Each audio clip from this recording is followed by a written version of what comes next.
Randy est en train de mourir. Et je vais te le prouver en 30 secondes avec un chiffre qui va te paralyser.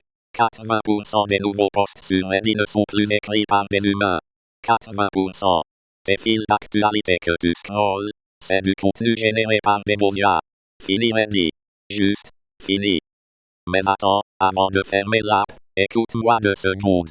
Parce que ce qui se passe sur Reddit en ce moment, c'est pas juste un problème technique que les admins vont patcher en 2 heures. C'est une disruption complète du truc qui a rendu Reddit unique pendant 15 ans. Et l'authenticité humaine, la vraie conversation, le vrai débat. Et là, boum, tout ça, c'est remplacé par du slop. Du contenu généré en batch par des IA, posté en masse par des mots, que personne ne lit vraiment mais que les algos amplifient parce que ça génère des impressions. C'est dingue. Et je vais te montrer exactement comment ça s'est passé, pourquoi ça tue pas juste Reddit mais toutes les communautés online, et surtout ce que ça signifie pour toi en tant que créateur ou simple utilisateur. D'abord, faut comprendre le contexte. Il y a 2-3 ans, Reddit était là, un espace décentralisé, pas vraiment régulé, où tu pouvais parler de n'importe quoi avec d'autres humains.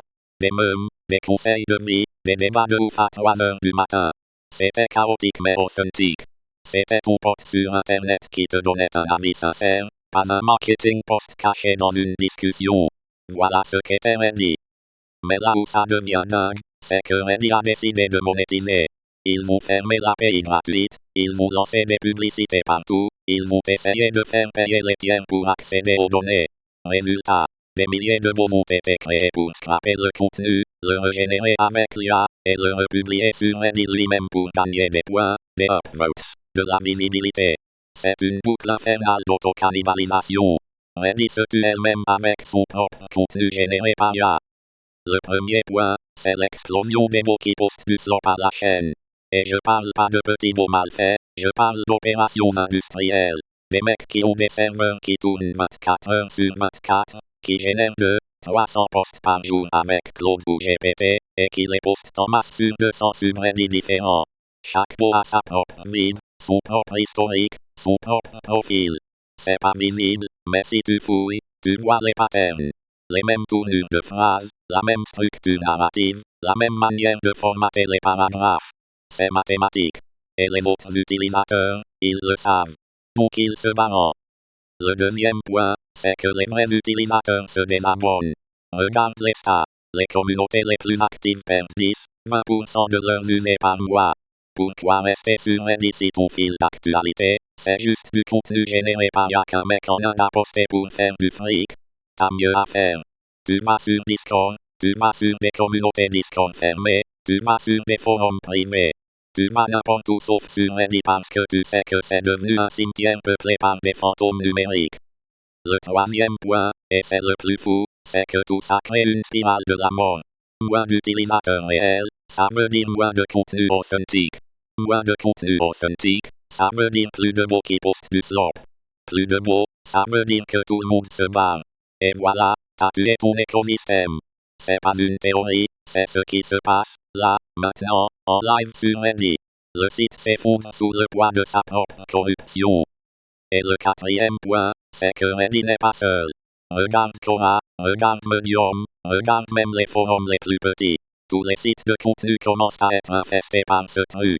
Des IA qui génèrent du contenu, des mots qui le postent, des sites qui en sont pleins maintenant. Et les utilisateurs réels, ils partent. Ils vont sur des communautés fermées, sur Discord, sur des groupes WhatsApp, sur TikTok en secret. Partout sauf sur les plateformes publiques parce que ça devient juste imbuvable. Maintenant, sois honnête avec toi-même une seconde. T'as scrollé Reddit récemment? Est-ce que t'as pas remarqué que tout commence à sentir vide, générique, sans âme? Que même les commentaires, parfois, c'est des mots qui répondent à des mots? C'est hallucinant. C'est comme si on avait construit une ville entière, et qu'on s'était réveillé un matin et il n'y avait plus que des mannequins. Tout a l'air normal, mais c'est mort. C'est creux. Et voilà mon avis personnel sur la question. Reddit a choisi l'argent court terme plutôt que de préserver ce qui la rendait unique. Et elle en paie le prix. Elle meurt. Elle va pas disparaître en une semaine, bien sûr, elle va traîner pendant, squelettique et pleine de mots, mais son époque de plateforme culturellement pertinente, c'est fini. Les jeunes vont pas sur Reddit. Ils le savent. Ils sentent que c'est bon même si personne ne l'a dit tout haut. Et toi, en tant que créateur ou utilisateur, que tu sois sur Reddit ou non, comprends que ce qui se passe là, c'est une leçon magistrale. Et l'authenticité, la vraie communauté, c'est plus un luxe, c'est devenu une ressource rare et ultra précieuse. Les espaces fermés, privés, où on sait qu'il y a vraiment des humains, voilà l'avenir. Les discours avec modération, les petits forums, les groupes de mecs de confiance. C'est là que ça se passe maintenant. Donc voilà mon message pour toi. N'attends pas que les grosses plateformes se sauvent elles-mêmes. Elles vont continuer à se suicider lentement en moissonnant leur propre contenu avec l'IA. Ce que tu peux faire, c'est choisir tes communautés avec soin, soutenir les créateurs qui construisent des espaces authentiques, et comprenez qu'on est en train de vivre une révolution silencieuse. Les sites publics meurent. Les communautés privées, authentiques, c'est le game changé. Dis-moi en commentaire, t'as remarqué le changement sur Reddit? Tu l'as déjà quitté? Ou tu traînes maintenant? Parce que cette conversation, c'est juste le début. C'est dingue ce qui se prépare.